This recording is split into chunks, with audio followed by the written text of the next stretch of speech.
Bukky Shonibare joins us now. She's a strategic member of the Bring Back Our Girls group. Good morning and thanks for being here. Good morning.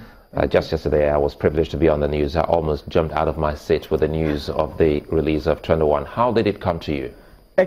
I'm extremely excited. We've been on this for over 900 days. We've been calling for the rescue of the girls. The parents have suffered untold, on something we can't even explain, suffering as a result of the abduction of their girls. And coincidentally, I have just returned from Chibok 3 days ago. Oh, really? Yes. I was there for a particular project that we went for in my NGO. So we are taking school bags there. And then after that, I went to Bama and I spent some days. So coming back from Chibok, and a day after I am hearing this news, I am very excited about it. So excitement is the only word that describes how I feel about the rescue of this girl. You know, there's something about faith and how much of faith and staying power some individuals can really have. For the Bring Back Our Girls group, what is it about the faith and staying power, the belief that these girls definitely, even after 2 years, will return? You see, if I say I have a coherent answer to that as to what has kept us on, why are we holding on to that faith that you talk about? Why do we keep demanding, even in the absence of anything tangible to hold on to? I don't know. I just know that we started, we placed our hands on the plow, and moving back is no longer an option. So right from the first day on April the 30th, when we came out and started advocating, we thought, guys, are we just going to go home like this? This is not something we should just demand and just go back home. What do we do next? Coincidentally, the next day was May the 1st of 2014, public holiday. So let's gather back and see what we're going to do. And then 1 day, 2 days, 100 days, 500 days, 900 days, and here we have. So if I say I know exactly why, I don't know. But one thing that I know is that we've converged on one common thing, which is our humanity, our shared humanity. That whatever happens to somebody from Chibok, happens to somebody from Ijebu, happens to somebody from Enugu or from Onitsha, happens to anybody. So our thought is that we need to begin to redefine our shared brotherliness, such that when we stand for one and see it to the end, then we can indeed say that we are redefining a Nigeria where I watch your back and you watch my back.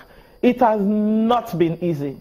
The journey is not yet over. But one thing is that each success and each victory that we record is a renewed hope, and it strengthens our faith and keeps us going. That's the only sensible thing I can say on that. But if I say I know anything, I have thought of giving up severally.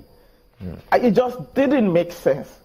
But right now, when you have victories like this, it keeps you going, and then we can keep standing on anything that borders on our shared humanity. You know, I've only seen Chibok in the eyes of my colleagues, Indy Thompson, Nyota Egbe, and a host of other reporters. Tell us, you've been there, and you just returned 72 hours ago. What's the feeling like for a community that have lost their young ones without a closure to such a very unfortunate incident? Truth is, there are things that you can't describe in words. It's my second time of going to Chibok. The first time I went to Chibok was September of last year, and then I went back again. And then this time that I went is my first time of sleeping there. And sleeping, I slept inside Chibok. Of course, there is no hotel there for you to stay, so I stayed over in somebody's house, even though I'm still dealing with the mosquito bites and all of that. But it's to tell you that the people living in Chibok are first, let's understand that they are human beings. They are human beings like you and I. Somebody asked me, why are you going to such places? I said, but there are people living there. There are people like you and I. And then going there, I compared the reaction of the parents and the Chibok people when I went in September and I went this time. You know, when you just don't have anything else to say. Your children have been missing. The first time that we went in September of 2014, we sat the parents down, we are taking some foodstuff and some things to them, and we were trying to converse with them. How do you feel? None of them could talk. They just held their hands and they were just lamenting and crying. you know that crying that you can't describe the depth of it. And then afterwards, one of them that eventually spoke said that it is you educated people that come to ask us to send our children to school. Now we have sent our children to school, where are they? How do you answer such question? It was a case of regret. Yes, that education. You've sold this importance of education to us. I've sent my daughter to school, where is she? I asked a particular father, are you still open? And the man looked at me with teary eyes and said to me that even on my deathbed, I will still be waiting for my daughter to come back. That was September. This time, it is still that staring at me like, so where's the answer? When you came the last time, you told us that they were going to come back, but now where are they? How do you begin to relate with them? The best you can do is just to, just keep encouraging them and giving them hope. Right now, I can go back to Chibok again and I can say, 21, I've come back, let's keep waiting. I know the struggle is still on, but if you look at this 21 that have returned, in the face of your struggle, putting this in the minds of everyone and on the global map to the extent that all over the world there was an attention drawn to this, in the face of this and following what now happened between the government of President Buhari and the Bring Back Our Girls group, how did you feel when it almost meant the Bring Back Our Girls group were troublemakers? It's first, I think we should look at the trajectory of the relationship between the Bring Back Our Girls group and this particular administration. When the Buhari administration, even before the Buhari administration came into power, there was already that accusation that Bring Back Our Girls is APC, we're fighting for this, we are trying to get good luck out, and all of that conversation. Unfortunately, what has happened is so unfortunate that we could not practically defend ourselves, that we are apolitical. Especially considering that this is something that affects seriously the last administration. Now, when we met with the president, the first engagement we had with the president on July the 8th, and you look at that conversation, the reception, the welcome, and then we sat in the same room and had a conversation. And I recall that I noted like several lessons that I came out from that meeting, And we see how things had gone down. We had written letter, we tried to engage, and then January we went back to engage, and then the relationship wasn't the same any longer.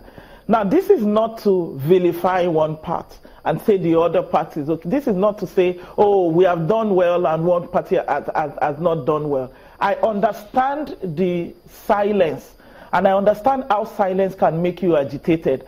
We, especially on our part as Bring Back Our Girls, I also understand the side of the government where you've tried to achieve results or success on a particular issue and you keep hitting brick wall. So we are agitating, they are doing their best, it is not achieving results, we keep coming back. The anesthesia that we received when we went in July the 8th has weared out, the pain and the reality are setting again, and then we keep going back. And so it is expected that the government may feel a bit uncomfortable because, of course, we are known to come and keep demanding. So when we look at that and now look at the context of consistency, of persistence, of never giving up, of telling the average Nigerian girl that if anything happens to you, somebody will be standing for you, of telling the average Nigerian child that if you go missing, the government would fight for you. We're redefining empathy, we're redefining humanity. So I understand that friction.